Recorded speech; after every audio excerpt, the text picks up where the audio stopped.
attitude towards IPR to more proactive.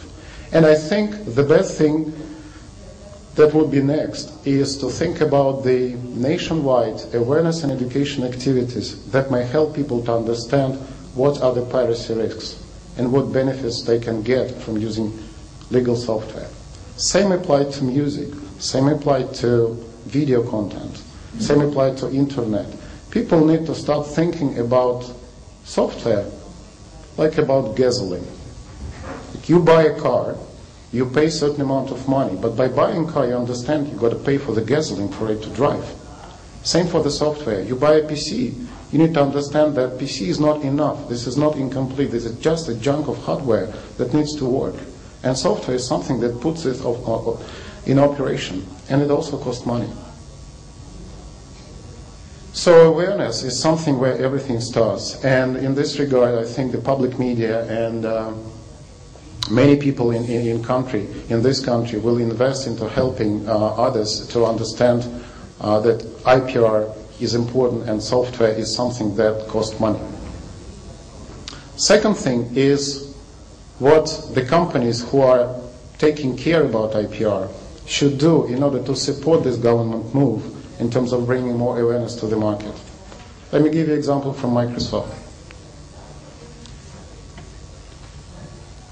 We usually start business in every territory by building a channel that will deliver the product to the customer. And the channel, we actually do business through channels. We don't sell directly to customers. Channels do. And when it comes to the developing economies, what we see that there's plenty of companies who sell computers. That could be computers of well-known international brands. That could be computers which is assembled locally. Some of the companies may even sell components separately. But most of these companies, they sell just computers. They don't sell software. So for us, the key thing is to be sure that when the customer comes to a PC, the risk of being caught by piracy is very, very low.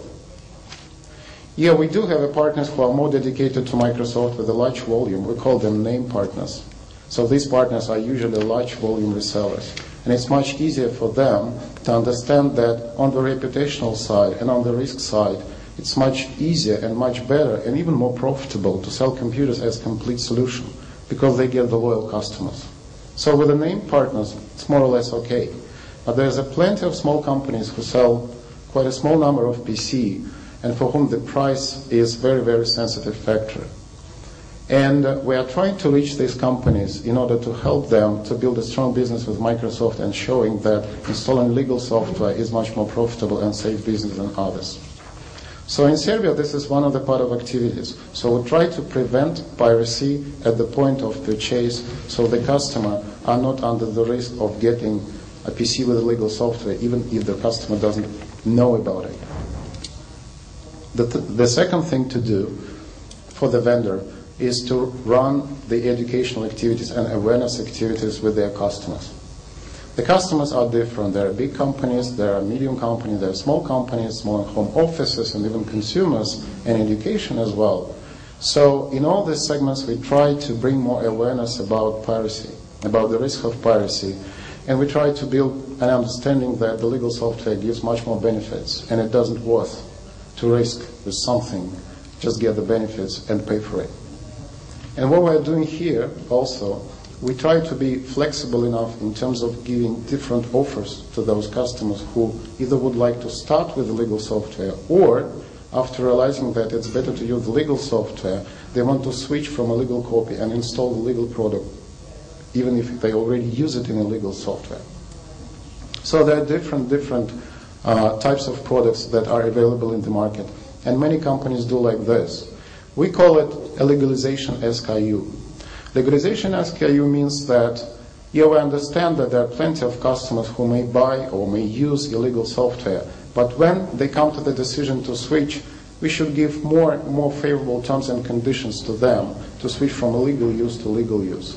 And there's plenty of products. This kind of products exist in Serbia, and I would say in order to start using legal windows, it's not going to be very expensive. And if, again, you compare the price you pay for the legal product with a new PC, well, it's comparable sometimes to the bill from mobile operator you get on a monthly basis.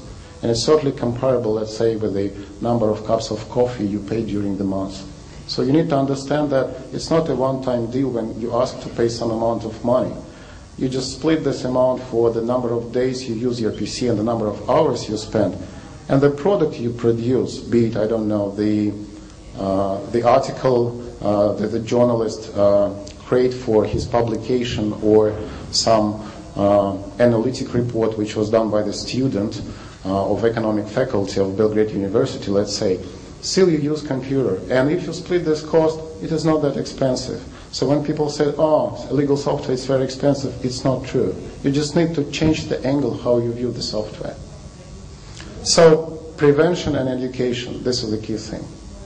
Well, we also need to say that in order to educate the people and in order to work with the businesses, we utilize different sales tools.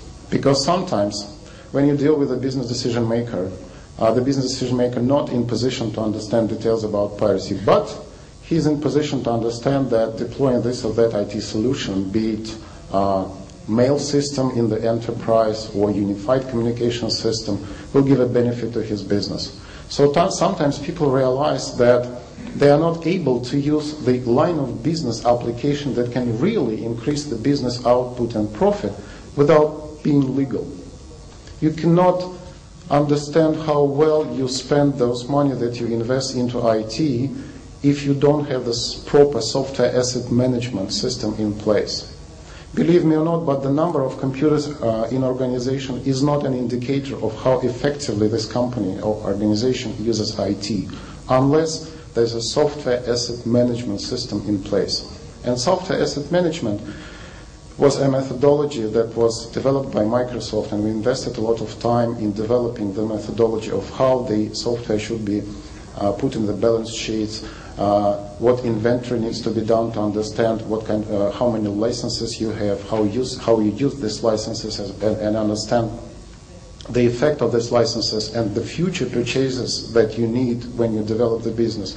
So this methodology is available, and this is something we're gonna deliver to all enterprise customers here in Serbia as well, be it a big enterprise or small and medium business, so they can start using it and understand where they are in terms of using IT, where they are in terms of using licenses. So we want these companies to understand that if they miss licensing, when the company, without having a proper control, they may occasionally make an additional installation without having proper licensing. So we call it mislicensing. Where mislicensing occurs? Because in case police action takes place or tax police action take place and they find this mislicensing, the general manager of the company will be responsible for this. So software asset management is the tool and the mechanism we will try to push through customers so they have a better view on those license accounts and on those software and IT in general that they use in the company. Well, in general, I believe that Serbia now in a quite good shape because there's no need to invent something new.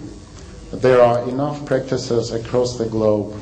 There are enough programs and enough mechanisms we can deploy here. Certainly everything will be adopted to the local specific. We would love to understand the situation. This is one of the key reasons I'm here, to meet with the different people to understand what the companies like Microsoft can do for the country, so the country is rapidly capturing this piracy rate and bringing it down, so the more IT civilized market is developed. And this is, I think, where we are all here, and I will like to invite everyone, including the audience, to have a good discussion on this subject. Thank you. Thank you. Hvala.